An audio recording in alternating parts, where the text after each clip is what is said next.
அன்பு தமிழ் நெஞ்சங்களுக்கு இனிய வணக்கம். பவானியிலிருந்து ஈசா சண்முகம் ஜோதிடர். நண்பர்களே, ராகேது பயிற்சியில் அடுத்து கன்னி ராசிக்கான இந்த ராகேது பயிற்சி 1.5 வருடங்களுக்கு எப்படி இருக்கும்? நண்பர்களே, இதுவரைக்கும் கன்னி ராசிக்கு தனஸ்தானத்திலிருந்து ராகு பகவான் உங்கள் ஜென்மத்துக்கே வந்து கோர போகிறார். ஜென்மத்தில் மெதுவாக பார்த்துன்னு வச்சுக்கோ, ராகு, கேது, சனி பகவான் இல்லைன்னா குரு பகவான், இந்த நாளுமே வந்து ஜென்மத்துக்கு இருந்து வச்சுக்கோ சின்ன சின்ன பிரச்சனை கொடுக்குது என்பது ஜோதிடரோட காமனான ஒரு விதி. அப்போது ஒவ்வொரு கிரகமும் அந்த காரகத்தை தகுந்த மாதிரி தான் அந்த பலனை கொடுக்கும்.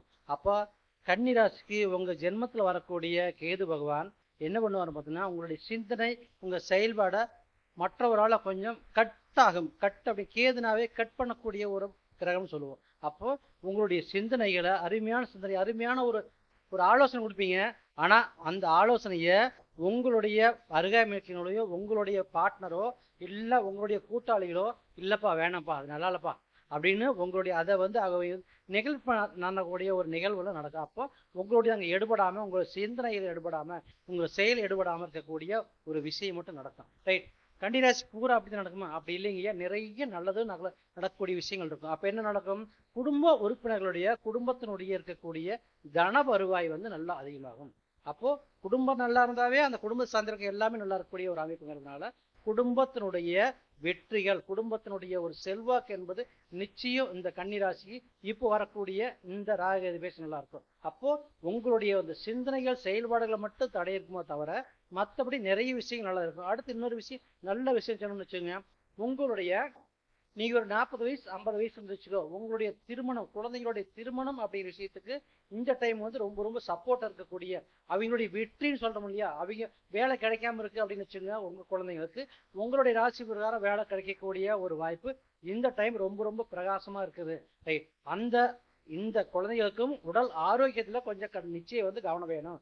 வெற்றி இருக்குது, ஆனால் உங்களுக்கும் சரி, உங்கள் ராசிக்கும் சரி, உங்களுடைய குழந்தைகளுடைய ராசிக்கும் சரி, அவங்களுடைய ஆரோக்கியமும் கொஞ்சம் ரொம்ப ரொம்ப கவனமாக எடுத்துக்கணும்.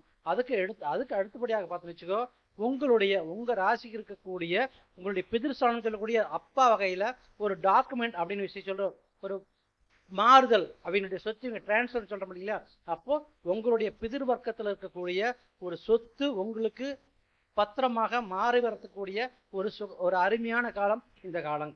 அப்போது நிறைய நல்ல விஷயங்களும் கன்னிராசிக்கு நடக்கும். ரொம்ப கவனமாக இருக்க வேண்டிய விஷயங்கள் வந்து உங்களுடைய ஆரோக்கியம், உங்களுடைய சிந்தனைகள், உங்களுடைய செயல்பாடுல இதில் மட்டும் கொஞ்சம் ஒரு தடவைக்கு 2 தடவை வந்து நீங்கள் யோசிச்சுக்கிட்டே இருங்க. ரைட். அதுக்கு அடுத்தபடியாக இந்த கன்னிராசி இருக்கக்கூடிய கொஞ்சம் நல்ல பலன் அப்படின்னு பார்த்துன்னு வச்சுங்க, இந்த ராசிக்கு வரக்கூடிய உங்களுடைய வீடு, மனை, வாகனம் சொல்கிறோம் இல்லையா, அந்த வாகன ஸ்தானம் வந்து ரொம்ப நல்லாவே இருக்குது, எந்த ஒரு பிரச்சனையும் இல்லை. உங்களுக்கு ஒரு பெரிய ஒரு வண்டி வாங்கிறதுக்கான ஒரு அமைப்பு இந்த காலம், அதாவது சின்ன வண்டி வச்சுருக்கீங்க, அதை கொடுத்துட்டு மறுபடியும் பெரிய வண்டி வாங்கக்கூடிய அமைப்பு ஒரு ஏற்படுமான கேட்டால் எஸ் இருக்கும். அப்போ சொத்து வாங்கக்கூடிய அமைப்பு இந்த நேரத்தில் இருக்குது. உங்கள் குழந்தைகள் வீடு வாங்கக்கூடிய அமைப்பு இருக்கான்னு கேட்டால் எஸ். உங்கள் குழந்தைகள் சம்பந்தப்பட்ட உடல் ஆரோக்கியத்தை மட்டும் கவனமாக இருக்கணும். ஆனால் பொருளாதாரத்தை பற்றி கவலைப்பட தேவையில்லையே. உங்கள் குடும்ப உறுப்பினருடைய வருமானம் வந்தாவே உங்களுக்கு வருமானம் வந்த மாதிரி. அப்போ நீங்கள் அதை வச்சு நேக்கார்கள், நீங்கள் உங்களுடைய ஆலோசனை மட்டும் கொஞ்சம் லிமிட் பண்ணீங்க. ரொம்ப வந்து அவங்க சொன்னால் சரின்னு கேட்டுங்க. ஏன்னா நீங்கள் சொன்னால் அவங்க கேட்க மாட்டாங்க. அதனால் நாமளே வந்து நம்மளை குறைச்சிக்கிற மாதிரி நீங்கள் கொஞ்சம் அடக்கி வாசிக்கன்னு சொல்கிற முடியல, அப்போ அடக்கி மட்டும் வாசிங்க. உடல் ஆரோக்கியத்தில் கவனம் செலுத்துங்க. ரைட். மற்றபடி இந்த ராகுகேது பயிற்சி உங்களுக்கு நிறைய பொருளாதார வரவுகளையும் பொன்பொருள் லாபங்களையும் கொடுக்க போகிற இந்த 1.5 வருட காலம் இருக்க போகிறது. அதனால் கன்னிராசிக்காரங்க உங்கள் சுயஜாதத்தில் நல்ல நிலைமையில் இருந்துச்சுங்க, இது இன்னும் மேலும் அதிகமாகும். உங்கள் சுயஜாதத்தில் பாதிக்கப்பட்டிருந்தா ஒரு சிறிய உடல்நிலை பாதிப்பு தவிர மற்ற எந்த ஒரு பாதிப்பு வராது. அதனால் உங்கள் சுயஜாதத்தை வச்சு பேசிங்க. அதே மாதிரி ராகு பகவான் உங்கள் சுயஜாதத்தில் பாருங்கள், இதே மாதிரி மீனத்தில் இருந்தாலும் சரி, அப்போ மீனத்தில் இருந்தால் கேது பகவான் கண்ணு இருந்தால் உங்களுடைய ஜென்மத்தில் தான் இருப்பார். அது மாதிரி ஜாதகம் மட்டுமா இருந்துன்னு வச்சுக்கோ, கொஞ்சம் கவனமாக இருக்குங்க. கொஞ்சம் கவனம்னா கணவன் மனைவி உறவுலேயே கொஞ்சம் கவனமாக இருங்க. சின்ன கருத்து முதல்ல வரத்துக்கான வாய்ப்புகள் இருக்குது. அது மாதிரி இல்லைன்னா உங்கள் ஜாதகத்தில் மற்ற இடத்துல நல்ல இடத்துல இருந்துன்னா, திசாபத்தி நல்லா இருந்துன்னா நீங்கள் எதுவும் கவலைப்பட தேவையில்லை. இந்த 1.5 வருட காலங்கள் உங்களுக்கு ராகு பகவான், கேது பகவான் பொன்னான வாய்ப்புகளை அள்ளி கொடுக்க போகிறார். நன்றி, நல்வாழ்த்துக்கள்.